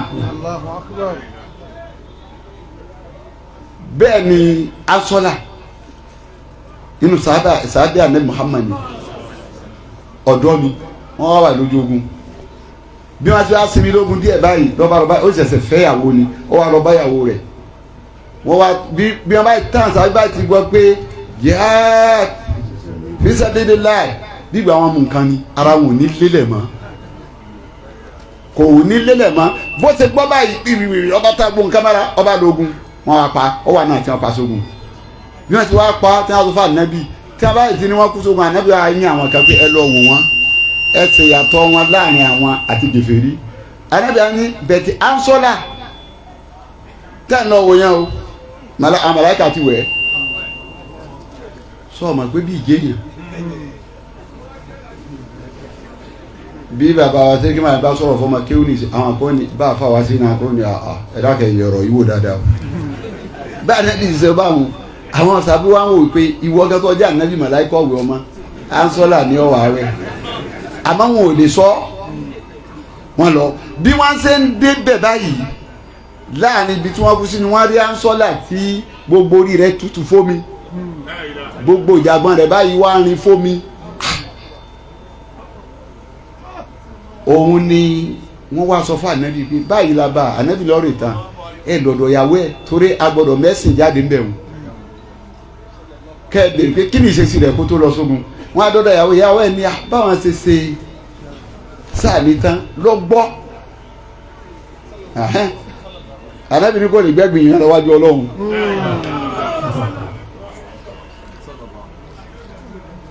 láì ọ̀nà lànà ìgbàgbọ́ sẹ́ orí ansọ́là yìí yasilu màláìka lákọ̀bù tiẹ̀ tí mo fún un pé ẹni tí màláìka wẹ̀. oyè nínú ẹ̀sìn wọ́n á fi hàn jẹ́ nǹkan méjì pàtàkì fẹ́ni ẹ bá fún lóyè àkọ́kọ́ tó pàtàkì ni iman ìgbàgbọ́. àbí ká sọ pé àmánà trust àti ikú wà agbára ìgbàgbọ́ ni agbára èyí tá à ń pè ní àmánà ohun tá a bá rí lọ́dún èèyàn tá a sì rí agbára kó lè gbé wọ́n lè gbóyè fún un nítorí tí Musa wí fún Suhebu yìí pé tọ́ọ̀bù yànmíyànmí méjì wúnà ló mú wá ní sọ́tọ̀lẹ̀ Al-Qasas kí ni Musa wí nígbà táwọn ọmọ rẹ̀ tí wọ́n bá dọ́dà nàbì Suhaib. wàhálà tí ìdáhùn ayé àbájí sàájírù. ìnà káyọ̀ àbájí sàájírù kọ̀wé yóò ní àbí. kọ̀wé yóò. àlẹ́ àbí. ìmọ̀fẹ́ lò náà nù. iná káyọ̀ àbájí sàájírù jẹ́ ká bá a ṣòwò tá a bá a ṣòwò orí wà lára rẹ̀ nítorí kọ̀wé yóò. Àmín. Èèyàn tí ó ṣe fọkàn tán ni èèyàn tí ó sì lágbára àti ṣiṣẹ́ yìí ni bàbá ọ̀rẹ́ ọba lùlọ ni wọ́n ti rí bàbá tẹ́lifíwọ́n àdàmí bẹ́ẹ̀ wíwẹ̀ mama ilé àgàn ṣe fọkàn tán ó sì lágbára tí mo gbé fún láti ṣe téèyàn bá wá lágbára àti téèyàn gbé fún téèyàn lè ṣe gẹ́gẹ́ bàbá ti lágbára ìtura fẹ́ ṣe yìí amadu ọmọ nbali imam amadu ọmọ nbali lọ́wọ́ ní pé tẹ́ẹ̀bà fún yàn lóye nǹkan márùn-ún àmọ́jọ́ tó ń sọ torí àwọn tí ń sọ tíra nǹkan tó ń gbé tó bèsè ẹ lérí àmọ́ gbogbo yìí ló kó síbẹ̀ pé ẹ bá fẹ́ fún yàn ní mufti ẹ bèsè ẹ lérí nǹkan márùn-ún amadu ọmọ nbali ló gbé wá àmọ́ gbogbo yìí ti kó síbẹ̀ tẹ́ ẹ bá fẹ́ fún yàn lóye ẹ kọ́kọ́ amadu ọmọ nbali lọ sọ ìgbẹ́ ẹ kọ́kọ́ rí i yí pé ẹni tí ẹ fẹ́ fún lóye yìí o ọbẹ̀ rọ̀ lọ bá a ṣe rí lára bàbá wa ẹni tẹ́ ẹ fẹ́ fún lóye yìí o onísùúrù bá a ṣe rí lára bàbá wa ẹni tẹ́ ẹ fẹ́ fún lóye yìí o ẹni pé èèyàn tó lágbára àti ṣe ẹni tẹ́ ẹ fẹ́ fún lóye yìí o ẹni pé èèyàn tó máyàn ní odi mẹ́rin amadu ọmọ àgbàdo lọ sọ ọlẹ́lẹ̀ karùn-ún ẹni tẹ́ ẹ fẹ́ fún lóye ẹni pọ̀ jẹun sẹ́kù.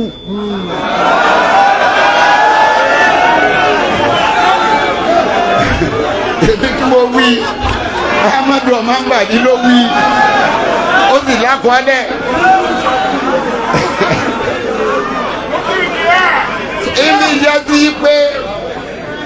oyè yẹn nínú ẹ̀sìn ọjà àṣà ọ̀tọ̀ tá a bá ti rí àwọn qualification tá a fi lè torí ẹ̀yàn pé sẹ́ni yóò dìsáfù ẹ̀ kí wọ́n tó fún bàbá alájà àgbà ní mufti wọ́n wọ̀n bàbá yìí dìsáfù ẹ̀ tàdà àbá tún wá fún lójó pé ń jọ́nà àfọ̀gbọ́yà máa jẹ́ mufti bẹ́ẹ̀ ni ti bàbá tòní náà pé tàdà àbá tún wá fún talẹ̀ ni tá a tún wá fún àwọn kankan sì ń bẹ tí ò ṣe jà sí tí ò ṣe jiyàn sí bọ́lọ̀ ṣe pé ti àdàbíyà àti ti màrìkàsínù ọlọ́run ló pé bẹ́ẹ̀ bá a lọ fúrátì lè sáì bẹ́ẹ̀ amúyá zòdú náà násà àtàtọ̀ fún láwọn ìfọ̀ yìí àkọ́ni àtẹ́yìnà alẹ́ ìwúrà yìí mẹ́lìkìtà wàlìkìmọ́ta àtẹ́yìnà wọ́n ní kan náà sí nítorí lọ́nà bàbá yìí náà ti ṣe wọn mọ̀ pé bí ó ṣe rí nìí wàláì wọn mọ̀ pé bí ó ṣe rí nìí ló fi jẹ́ pé àdàbíyà màrìkàsí dandan ní kájọ ṣe wàláì tá a bá lọ lọ́tọ̀ọ̀tọ̀ kìí ṣe lú ìnìkalẹ̀ ìdàrú àdìdáyérú pọ́ǹtì tó lágbára ni o ẹ ò rí ìletò kan lórí ayé tó dé ní ayé yìí tó ní bá àdàbíyà mẹ́ kò sí kò wá sí fíìdì kan tó dé gbogbo tí jẹ́ràn fíìdì láyé bọ́ọ̀ fẹ́ sọ̀rọ̀ dókítọ̀ wọ́n bẹ́ẹ̀ bẹ́ẹ̀ bọ́ọ̀ fẹ́ sọ̀rọ̀ lọ́yà wọ́n bẹ́ẹ̀ bẹ́ẹ̀ bọ́ọ̀ fẹ́ sọ̀rọ̀ jọ́ọ̀jì wọ́n bẹ́ẹ̀ bẹ́ẹ̀ bọ́ọ̀ fẹ́ sọ̀rọ̀ imam wọ́n bẹ́ẹ̀ bẹ́ẹ̀ bọ́ọ̀ fẹ́ sọ̀rọ̀ professor wọ́n bẹ́ẹ̀ bẹ́ẹ̀ bọ́ọ̀ fẹ́ sọ̀rọ̀ òwò wọ́n bẹ́ẹ̀ bẹ́ẹ̀ nítorí wọ́n pe kinní kan ní al-afdoliya ọlọ́ọ̀ni máa gbé yín fún yàn ebe ìtètè síwájú débi nǹkan kò wọ́n èyí sì takò láyé asabikuna sabikun asabikuna lè awalun afdoliya nìyẹn so wọ́n bẹ́ẹ̀ bẹ́ẹ̀ ni tó bá wá padà sọ́dọ̀ márikàsì sọfíìdì náà láyé tí márikàsì ò ní pòdíṣẹ̀ fún ọ bọ́ọ̀bà wọnú pọ́lítíìsì wọnú pọ́lítíìsì wọ́n mú wọn jáde ńbẹ̀ fún àìmọ́ ẹ̀wọ̀n márikàsì tó ti di sí àmọ́ ní Lagos State wọ́n wà ń bẹ́ẹ̀ bọ́ọ̀dẹ́nu ọlọ́pàá wọ́n kú bẹ́ẹ̀ bọ́ọ̀dẹ́nu àmì bọ́ọ̀dẹ́ Amẹ́ríkà bọ́ọ̀dẹ́ London ìtọ́ba fi pé àwọn méjèèjì wọn láwọn ò lè ṣe dúró nídùú tèmi tí mo dúró yìí sọ pé etí agbára kan ní ọ̀kan ní èmi ká yín náà gbogbo ẹ o. dákun sọ fún mi báwo ni àdàbí àti fẹ́ pin tí ó ní ọkàn mi ìní nu ojú rẹ̀ ń dáadáa o ìpín bẹ́ẹ̀ lábíà sùkú nà nẹ́sà ní fọ̀dílì tẹ́láhùn aláìmúra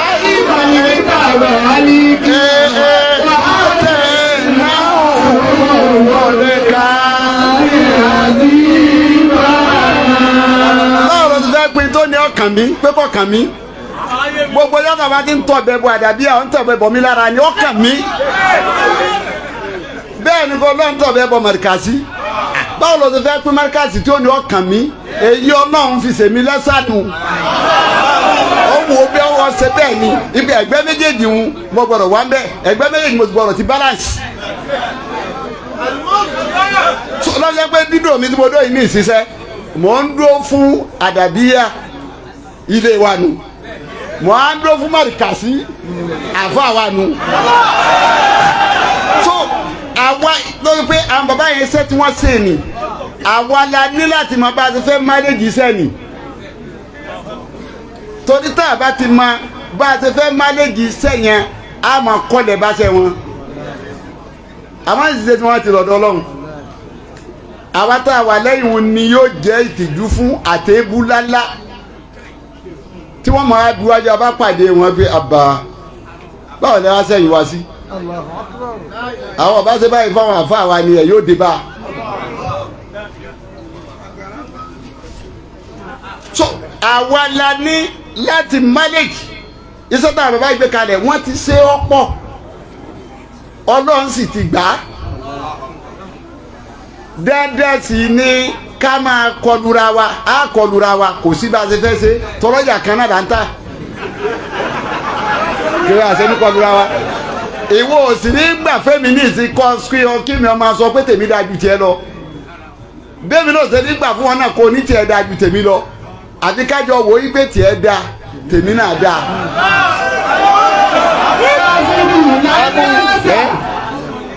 So I say,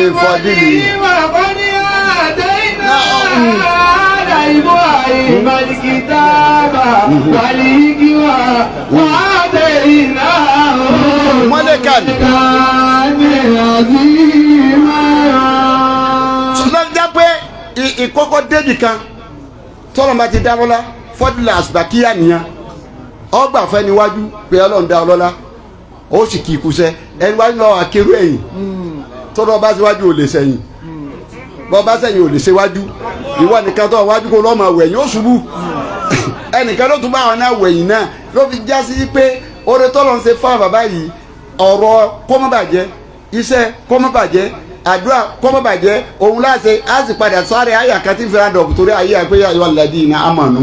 ìsìbìrú wàsó bìrú wàrọ̀ bìrú wà tẹ̀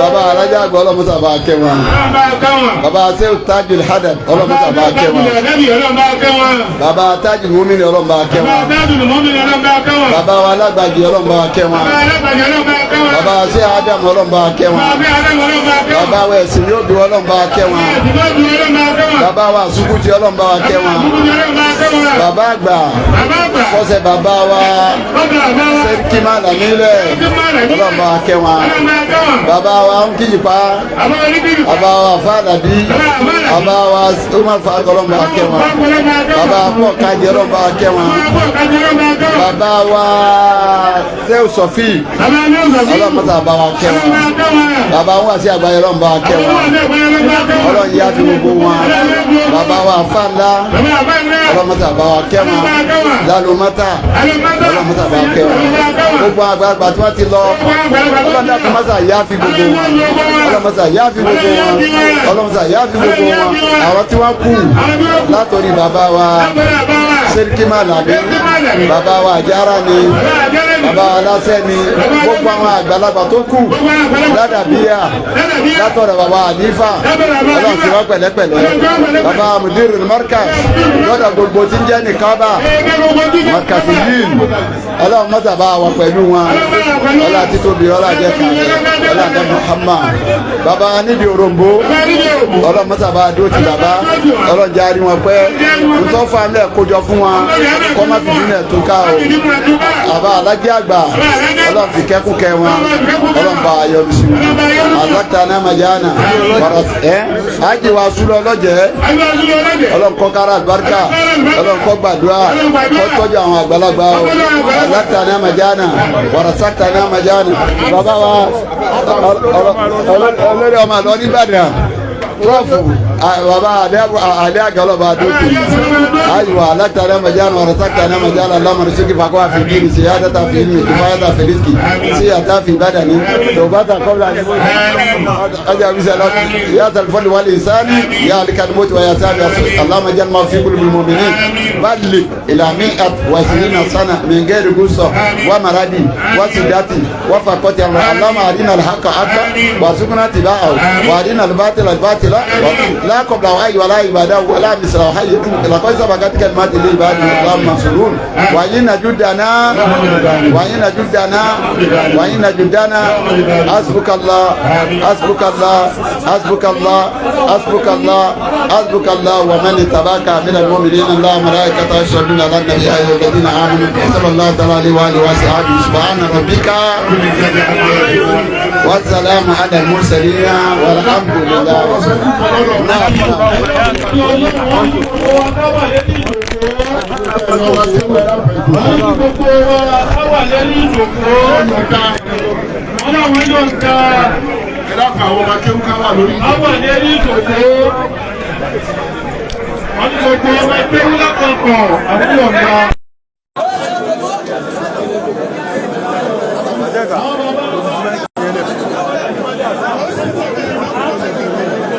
الصلاة على النبي الكريم صلى الله عليه وسلم. Ẹlẹ́kùnrin gba àwọn ọmọ akéwù. Ó gba àwọn ọmọ akéwù wọn ní káwà lẹ́yìn ìjòkó.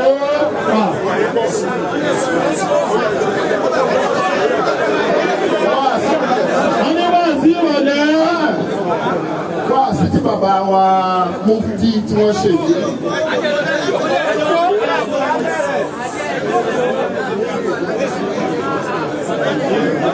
Àti ẹ̀dọ́gbẹ̀já farabalẹ̀ àti ẹ̀ àti hù ọ̀gá ni mú fún tí ọ̀làgbà àti ẹ̀ àti hù bàbá wa mú fún tí ọ̀gá ni tí wọ́n bá gbé wá sí ìdè àgbo àwọn akadá. Wọ́n bá gbé wá sí ìdè àwọn alákadá ìtàwọn prófù wa. Ònìwánù tí Mufti mú wá. Wọ́n ní ònìwánù tí bàbá Mufti tí wọ́n mú wá. Pé tí mo fẹ́ sọ̀rọ̀ lé lórí nìyí.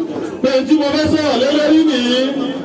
Jẹ́nìkan bẹ́ẹ̀nu wa ní ìjọ sàǹfààní mẹ́. Jẹ́nìkan bẹ́ẹ̀nu wa ní yìí.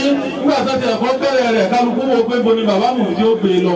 Ọlọ́run sì ní wọ́n rí sọ káàbí tó da ẹ̀dá pẹ̀ bá dúpẹ́ lọ́dọ̀ Ọlọ́run. Ọ̀kan nínú àwọn ọmọ akéwú lánàá. Ọláyà sì ń jáun. Ipe àmọ́ tí Mufti ó sọ. Àmọ́ tí wọ́n sọ. Wàláhì Razim èsì tí mo sọ fún ọmọ akéwú náà yòó náà níwájú mi. Oníwàláhì Mufti ó múra wa bá wa níbi. Oní Mufti ẹnu kú wàláhì lélẹ̀. Ẹnu wàláhì fún. Oníwàláhì Mufti ó múra wa bá wa níbi. Mọ mọ wọn tí lè bá.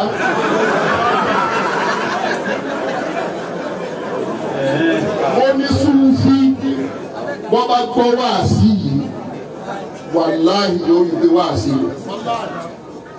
Bí Alùsúnnà bá gbọ́ wáàsí yìí yọ nǹkan mi kú wọ́n wáàsí tí Mufti ṣe yìí. Wọ́n bá ní kojú mọ̀náfìkì wò ó. Wọ́n mọ̀ pé wáàsí ló ṣe.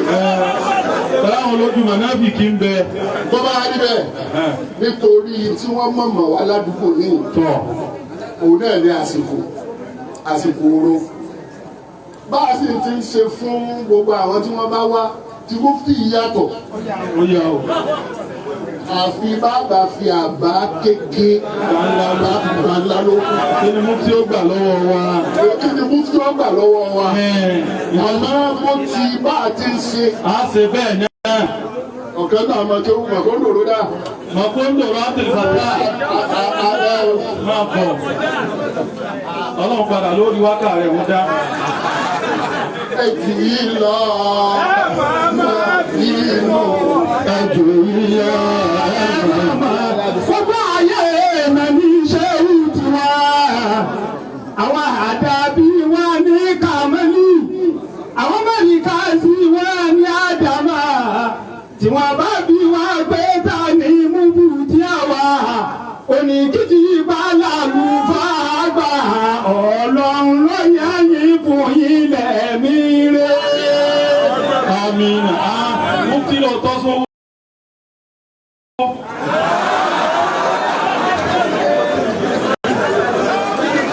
Gbogbo àfáà tí wọ́n ń wá. Gbogbo àfáà tí wọ́n ń wá. Wọ́n náà gbàdá sí ibi. Ní là ń ṣe bá a ti mọ. Bá a ṣe mọ là ń ṣe o, kìí ṣe bá a ṣe tó bàbá Mufti. Àwọn àti ẹ̀mí pélé fún Mufti. Àwọn àfáà wa ni wọ́n ní tí wọ́n tẹ̀. Àmì gbé fún Mufti. Kí ni wọ́n fi ṣe kò tó wọ káàdì? Àbọ̀ tó wọ káàdì ni. Ibi Ọlọ́run darí ìní lọ ní ọ̀lọ́. Síkè náà 50,000. Abọ́lá tó fi jẹ́ bẹ́ẹ̀.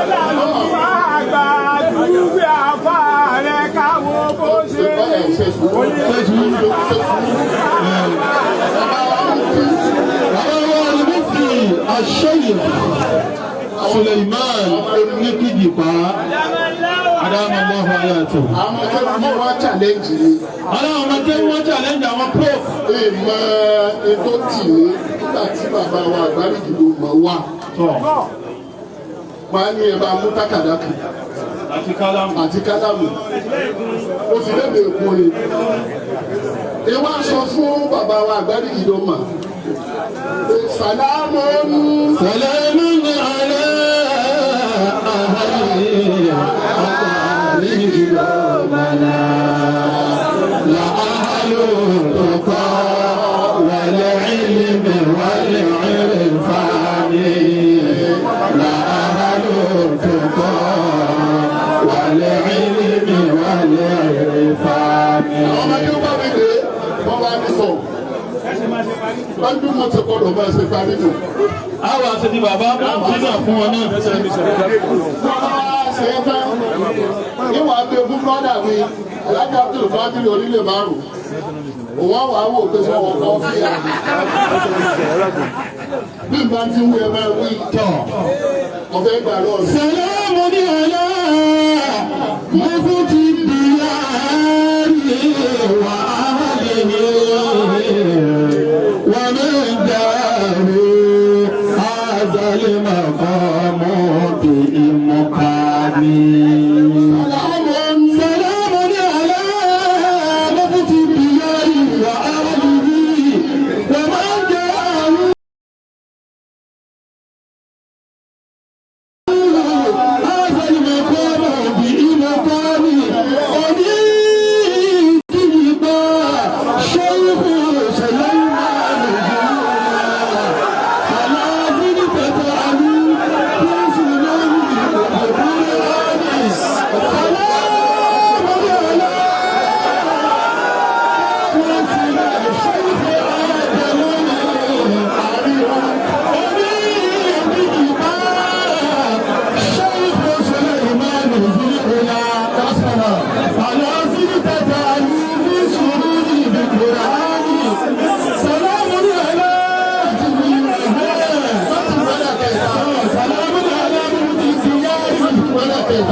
Agbe lọ sọ́dọ̀ bàbá rẹ̀ ní ọgbà. òjá pé bàbá wa mú. Ìtú òjá pé bàbá wa mú fúti sí lọ́jà àfẹ́jẹ́ rí yóò di méjì. Àmọ̀ ìgbà ń bọ̀ wáyà yìí á sì máa ń tì tíra yìí náà.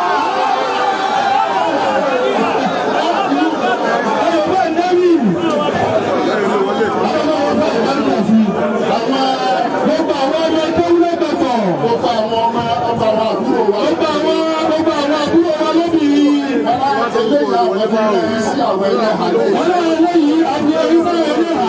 Sàlámù sàlámù ni àlọ́ tó mú sílẹ̀ ṣe ìfẹ́.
David.